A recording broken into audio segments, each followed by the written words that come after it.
Well, we're right now waiting for the historic swearing in of Gina Haspel as the director of the CIA. President Trump at CIA headquarters to perform those duties. You know, Ms. Haspel will be the agency's sixth director and, of course, the first woman. A notable achievement, that moment in history to come live as it happens. Meanwhile, as we wait for that to get started, vigils, a funeral, and prayer services taking place over the weekend for victims of Friday's high school massacre in Santa Fe, Texas. And the mass shooting left 10 people dead and 10 injured. Texas Governor Greg Abbott calling for changes to make our schools more secure. It's time to go to work. Go to work to make sure that this will be a catalyst to ensure that we will build a pathway to reforms so that other students will not have to live through a nightmare like these students had to go through. Police say the 17-year-old suspect, a student at Santa Fe High, confessed to the shooting. They're holding him without bond on capital murder charges. And joining us now is House Republican Conference Chair Kathy McMorris Rodgers. Thank you very much for joining us. We appreciate it. Good morning. So you heard Governor Abbott saying there that it is time to go to work. What do you think we need to do? I know that that is a huge question for a very, very big problem. Right. Well, we need to be willing to have the courageous conversations. We need to come together as a society and really look at what's going on that is causing young people to take this kind of violence out on one another. It's just heartbreaking. I'm a mom of 3 school-age kids, and I think about this personally. We must have confidence that our schools are a safe learning environment for our children. In Congress, in recent months, we have passed additional legislation funding to stop school violence, really giving schools more tools. As I have talked with school administrators in my district, I had a terrible school shooting last fall at Freeman High School that I represent just south of Spokane. And they talked about the importance of resource officers, more mental health providers, as well as more resources to just take action so that schools are safe. We must look at this, and we must be willing to have the courageous conversation. Can I ask you this question? My sister's a teacher in Georgia. What about this issue that we heard about following the shooting that happened in Parkland, where schools are hesitant to report incidents that happen with students because it will then impact their funding? Is there any way to fix that issue? Because that's a huge one. Yes, that absolutely must be fixed. We must be willing. We have to be able to help kids that we see that are in need. And really ask ourselves what's going on as a society that we have so many young people that seem to be living in such a dark, lonely place and willing to take this kind of action on their fellow students. I mean, it's just heartbreaking. And so, yes, when we see someone that is in need, we must be able to reach out and make sure that we're providing the resources and the support necessary for them and the school. Yeah, and resources for mental health help. Let's move on to some other work that Congress needs to do. That's on immigration reform. Immigration now stalling in Congress. What happens next with that? Well, it was the vote on Friday was really, I think, a big signal that there's a lot of frustration in the House over immigration because it was the Farm Bill, and yet an unrelated issue of immigration was a big factor in us not having the votes to pass the Farm Bill. We have a discharge petition under consideration right now in the House, and all that signals that there's a lot of frustration. The president has been frustrated on this issue. We need solutions, and that's what we need to do, and I'm going to work right now to identify what those solutions are so that we can move forward with border security and those important provisions, as well as addressing the DACA students that are here in this country. Well, right now we expect Gina Haspel to officially become the first female CIA director ever in history. Your thoughts on that, just quickly, as we keep an eye on the screen. Yeah, congratulations to Gina. She's had an impressive career. I'm proud of her leadership and proud that she's going to be confirmed today as the first female leader of the CIA. Yeah, she has ample experience, over 33 years in intelligence agencies. She's got experience across the board in terms of Russia, in terms of North Korea. These are all issues that she's going to have to just jump in and tackle immediately. She can do it. She's very impressive. All right, well, we're going to pause now because I do believe the president is up next and he is going to introduce her. But we're actually going to keep going once again as we excuse me, I have to look over here to make sure I see what's happening. Let's talk a little bit more about that. What is happening with our intelligence agencies, whether it be the CIA, the FBI, or the DOJ? We've been talking about that a lot today. Your thoughts on that? Well, we need to know what the facts are. We need to get the information. I think we're all concerned. I'm very concerned about people that potentially have been using their positions for political purposes, considering themselves above the law. But we need to get to the facts. We need to understand exactly what has happened. And that means that individuals within the FBI, the Department of Justice, need to be cooperating with Congress. Congress has a responsibility to provide the oversight, but it means that they must turn over the information and the facts. Yeah, Gina Haspel, do you think that she needs to bring some changes to the CIA specifically? I think that the CIA has a great reputation right now, and the leadership, both of her as well as Mike Pompeo. I'm really proud of the work of our CIA and their agents, and I trust that she will be working with us where she needs to. Yeah, a lot of people said that one of the reasons that she was such a great choice, along with her ample experience, is that she actually worked with Mike Pompeo when he was the head of the CIA at the time, and of course now he's Secretary of State. Yes, and I had the pleasure of serving with Mike Pompeo when he was in the House. A lot of us have served with him, trust him, and are really encouraged that he's taken this leadership position within the Trump administration. All right. Thank you so much for joining us. We definitely appreciate you going with the flow with us today as things change. Thank you. And you're seeing the invocation right now. Gina Haspel started in the CIA in 1985 as an undercover operative. And now she will lead a force that is charged with protecting our nation and our security from enemies abroad who want to do us ill. Let's listen. Ladies and gentlemen, we are immensely honored to have President Trump at the CIA once again.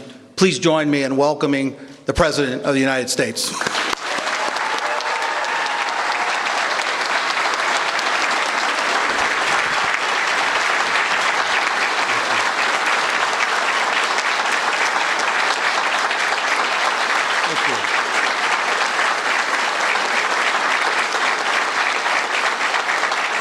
Well, thank you very much and good morning.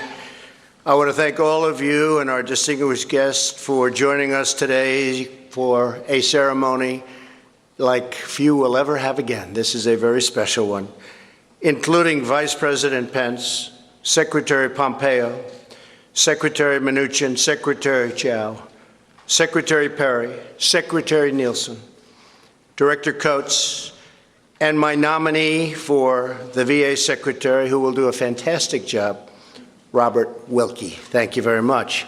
I want to give a special thank you for being here to Chairman and Senator Richard Burr. Thank you very much, Richard. And a very courageous man. He's courageous. Congressman Devin Nunes. Thank you very much, Devin, for being here. Appreciate it. Most especially, I want to thank you, the dedicated men and women of the Central Intelligence Agency. It is a true honor to stand here today before the most elite intelligence professionals on the planet Earth. Nobody even close. You face down our enemies, you protect our families, you stand and watch over our great nation. You don't do it for fame or fortune or glory. You do it for your country. America is forever grateful. Thank you very much. We're here today for the swearing in of a very special person, your new CIA director, someone who has served this agency with extraordinary skill and devotion for 30 years, Gina Haspel. Gina, congratulations. There is no one in this country better qualified for this extraordinary office than you. By the way, if you don't agree with that, please let me know now before it's too late, okay? Immediately. Have to do it quickly. You live in the CIA, you live the CIA, you breathe the CIA, and now you will lead the CIA. Congratulations.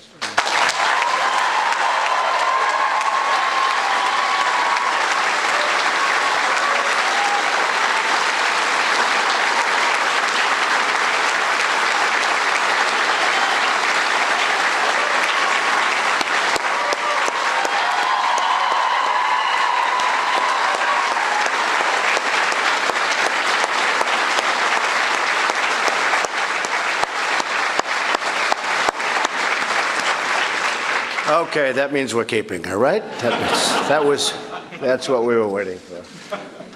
They love you. They respect you. They respect you, too. A native of Ashland, Kentucky, Gina's father served in the U.S. Air Force. She spent much of her childhood overseas. From a young age, she was instilled with a deep love of our country, which combined with a thirst for adventure. That led her to the CIA. Throughout her storied career at this agency, Gina has truly done it all. She's completed 7 field tours, served as a case officer, recruited assets, run stations, captured terrorists, and disrupted networks that proliferate deadly weapons. They send those weapons all over and you catch them. You're going to get even better now.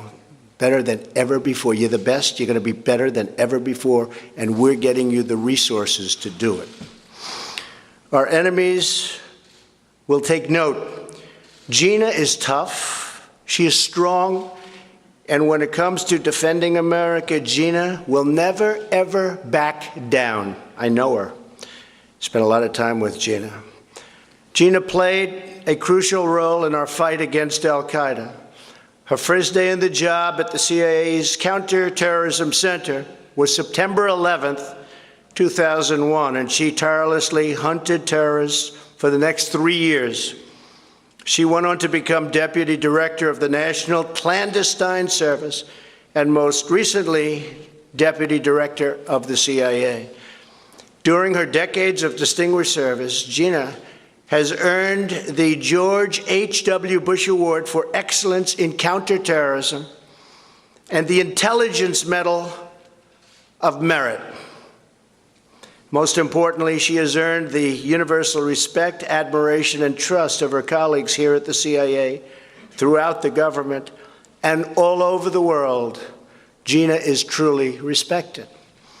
And today, we also mark another proud milestone as Gina becomes the first woman ever to lead the CIA.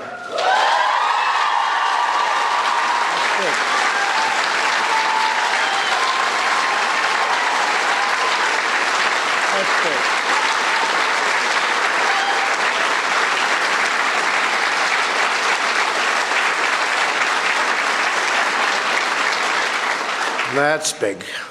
Now, Gina will lead this agency into its next great chapter. Gina assumes the role of director at a crucial moment in our history. We are reasserting American strength and American confidence. And by the way, America is respected again. You see that. Instead of apologizing for our nation, we are standing up for our nation, and we are standing up for the men and women who protect our nation. We will be counting on you to confront a wide array of threats we face and to help usher in a new era of prosperity and of peace. Since the CIA's founding more than 70 years ago, its courageous operatives have combined ancient craft with modern marvels to achieve unsung victories in every corner of the globe. I see what you do. I understand what you do, and it's incredible. Marked on the hallowed walls of this building are the stars honoring the CIA's fallen heroes who gave their last breath for our nation. Though many of their names remain secret, their stories of service and sacrifice and daring will live for all time. Today, we think of them and we honor them by pledging that the patriots of the CIA will have the tools, the resources, and the support they need to accomplish their incredible, complicated, and oftentimes very dangerous mission.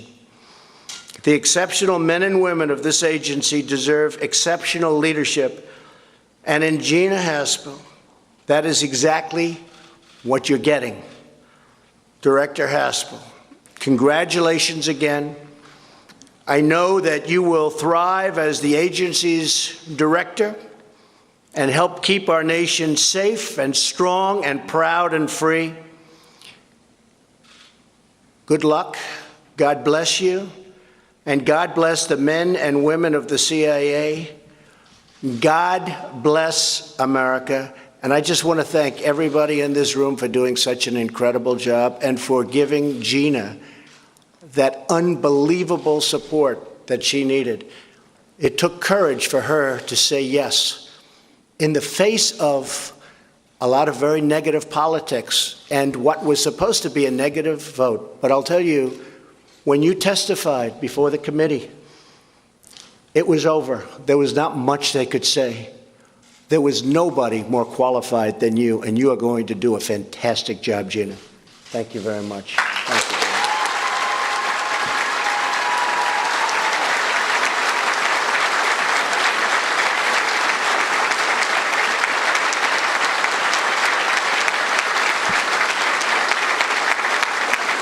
So with that, I'd like to ask our great Vice President to administer the oath of office. Thank you all very much. Thank you.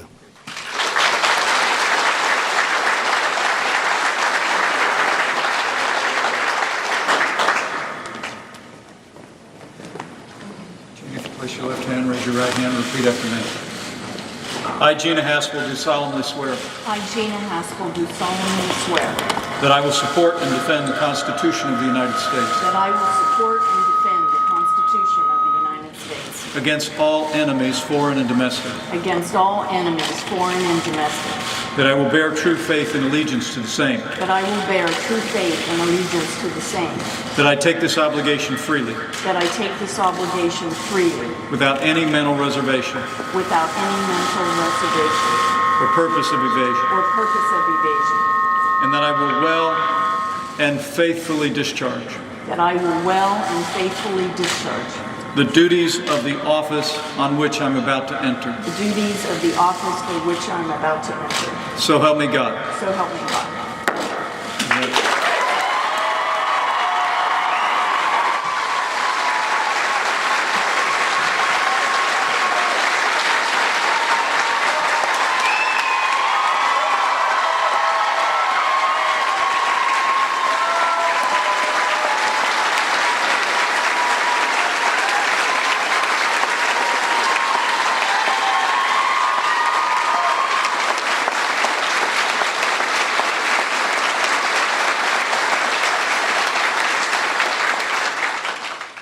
Good morning, everyone, and thank you, Mr. Vice President, for administering the oath.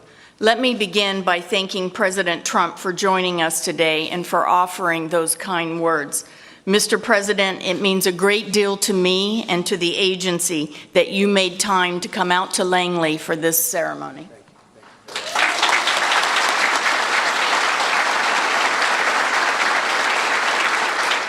You have placed enormous trust in CIA throughout your presidency, and the men and women of CIA do not take that for granted. So thank you, Mr. President, for your confidence in me and your steadfast support of our mission and our people. I am truly honored to have this opportunity to lead the best workforce in government. It has been nearly 50 years since an operations officer rose up through the ranks to become the director. And after the experience of the last 2 months, I think I know why that is.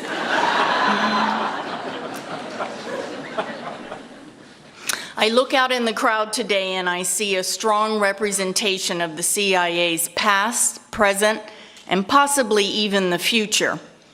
I am looking at two young ladies, special guests, who join us today.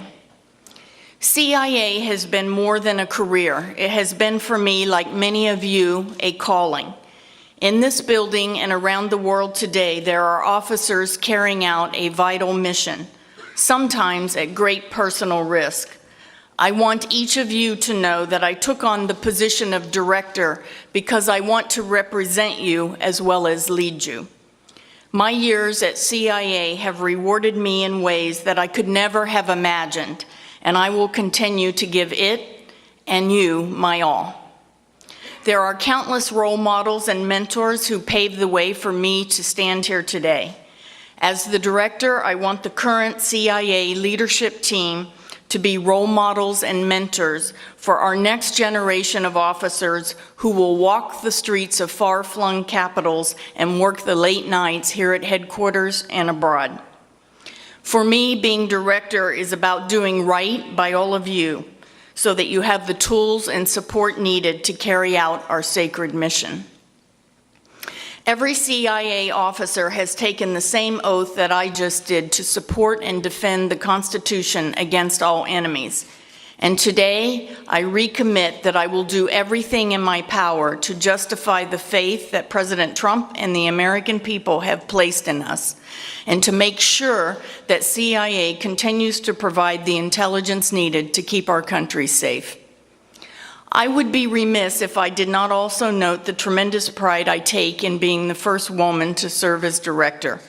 I would not be standing before you today if not for the remarkable courage and dedication displayed by generations of OSS and agency women in roles both large and small, who challenged stereotypes, broke down barriers, and opened doors for the rest of us. I am deeply indebted to them, and I am extremely proud to follow in their footsteps and to carry on their extraordinary legacy. I stand on the shoulders of heroines who never sought public acclaim, but served as inspirations to the generations that came after them. I also want to express a special thank you and welcome to and Zoe, who have joined us today. The notes from these two young ladies, ages 6 and 7, sent to me, sat on my desk these last 2 months and motivated me daily. In their own words and pictures, they expressed their excitement about the opportunity my nomination represented, and to Eliza and Zoe, I would simply say, we did it.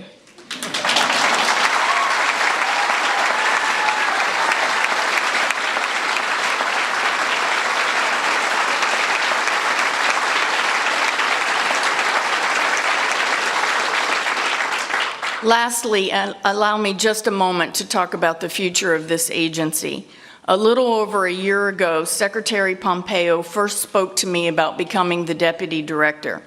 At that time, he said, CIA is the world's preeminent intelligence service, and I want to make sure we position it to stay that way.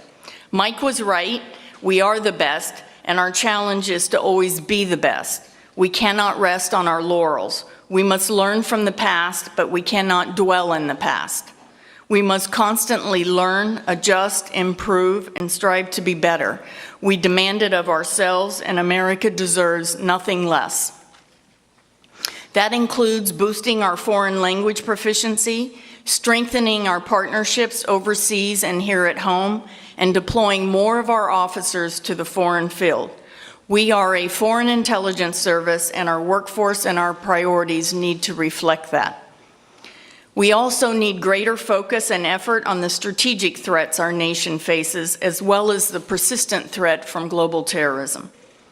As always, the key to our success against these challenges will be empowering the incredible talent that resides within CIA. The men and women who serve here are a national treasure, from the operations officers who collect our intelligence, to the analysts who contextualize and evaluate it for senior policymakers, to the support officers who enable every aspect of our mission, to the scientists, engineers, and cyber specialists who give us a decisive edge over our adversaries. The only way to confront these threats is to forge ahead with determination and with the same expeditionary spirit that has defined our agency since its founding more than 70 years ago. I am profoundly honored to lead you in that fight and to work alongside each one of you as we advance our vital mission. So, Mr. President, thank you again for giving me the opportunity to serve, to represent the men and women of CIA, and to carry out the critical work of helping protect our country, our people, and our way of life. Thank you very much.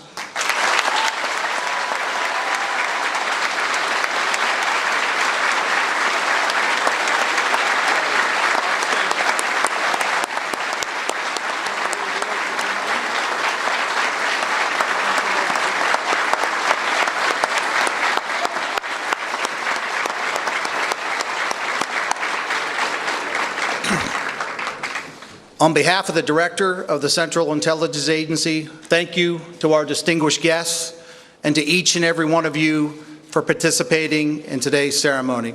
As we close the ceremony, I would just ask the audience to please remain in place while the presidential party and Director Haspel depart the lobby.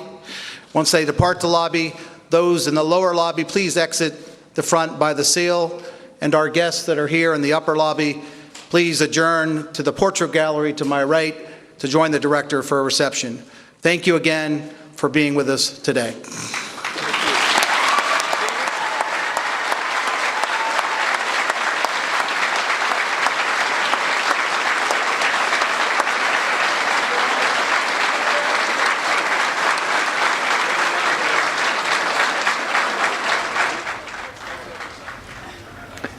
What a day in Langley, Virginia, as for the first time in its history, the CIA now has a female head.